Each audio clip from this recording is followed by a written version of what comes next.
Shalom, salam sejahtera dalam Kristus Yesus Tuhan kita. Bagaimana kabar Anda semua? Orang sering latah dengan menjawab luar biasa.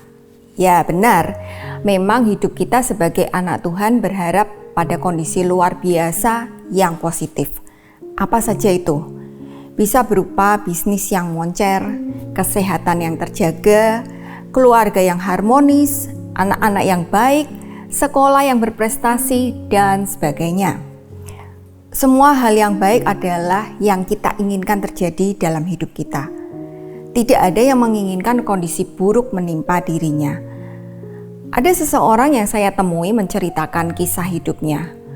Dulu dia punya bisnis yang sukses, sehingga harta dan asetnya cukup besar. Usaha rumah makan yang dikelola istrinya berkembang sangat maju dan terkenal. Dia sendiri sempat punya showroom mobil. Namun suatu ketika musibah besar menimpa keluarga ini. Kebakaran menghabiskan kekayaannya yang kalau dihitung mencapai miliaran rupiah nilainya.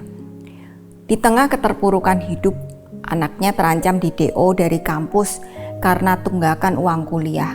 Dan ini membuat sang ayah berusaha mendapatkan penghasilan. Akhirnya dia menjalani hari-hari menjadi taxi driver. Roda kehidupan harus tetap berputar. Siapa nyana gelindingan roda itu mendadak membuat bannya kempis. Tidak seorang pun yang berharap kejatuhan hidupnya, karena itu adalah sebuah penderitaan.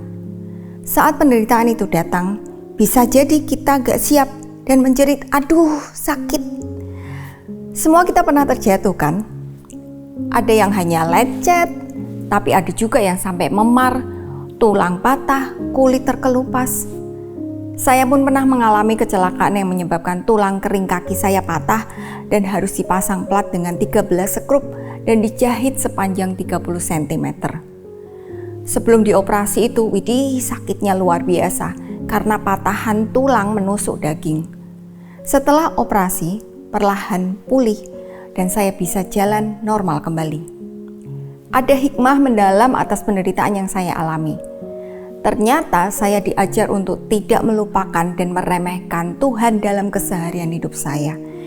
Ini adalah contoh ganjaran dari Tuhan yang saat dialami terasa sebagai beban atau duka cita.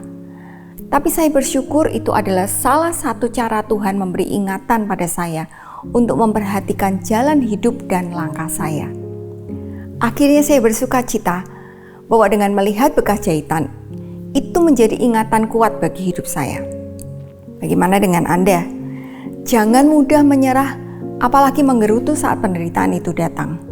Mintalah hikmat Tuhan yang membuat kita belajar dan dilatih oleh Tuhan, sehingga kita kuat dan hidup dalam damai Kristus. Mari kita baca bersama Ibrani 12 ayat 11.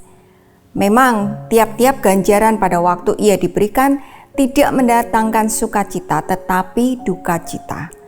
Tetapi kemudian ia menghasilkan buah kebenaran yang memberikan damai kepada mereka yang dilatih olehnya.